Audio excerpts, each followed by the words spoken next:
आज शिवसेना उद्धव बाळासाहेब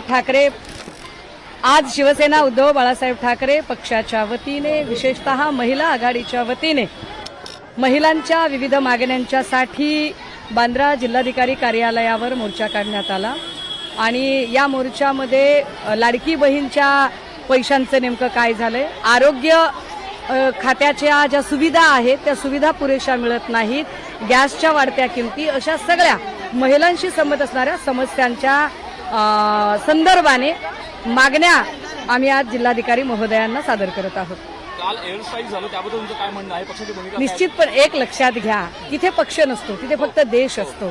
सो मला खूप आनंद आहे, भारतीय म्हणून अभिमान आहे की माझ्या देशातल्या सैनिकांनी आपला जीव धोक्यात घालून एवढी मोठी कारवाई केली.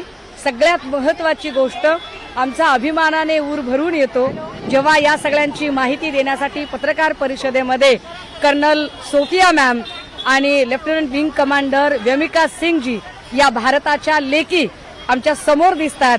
त्यावेळेला निश्चितपणे आता आम्ही सगळ्या या देशाच्या रक्षणासाठी आमच्या भावांच्या सोबत या आमच्या बहिणी सुद्धा ताकदीने उभ्या आहेत. सगळ्यांचं अभिनंदन. अनेक गंभीर प्रश्न आहेत, युद्ध हे उत्तर नाही असं राज ठाकरे म्हणतात.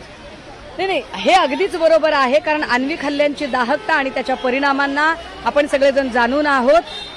युद्ध हे कशाचंही उत्तर असू शकत नाही, मात्र आम्हाला कुणी गृहीतही धरू नये हेही तितकंच महत्त्वाचं असतं. त्यामुळे आजची जी कारवाई आहे ती पहलगाम हल्ल्यात ज्यांचे आप्तजन गेलेले आहेत त्यांच्यासाठी आणि त्यांना बघणाऱ्या इतर सगळ्यांच्यासाठी एक मोठी दिलासा देणारी, विश्वास देणारी, एक आश्वासक अशी मोठी कारवाई आहे.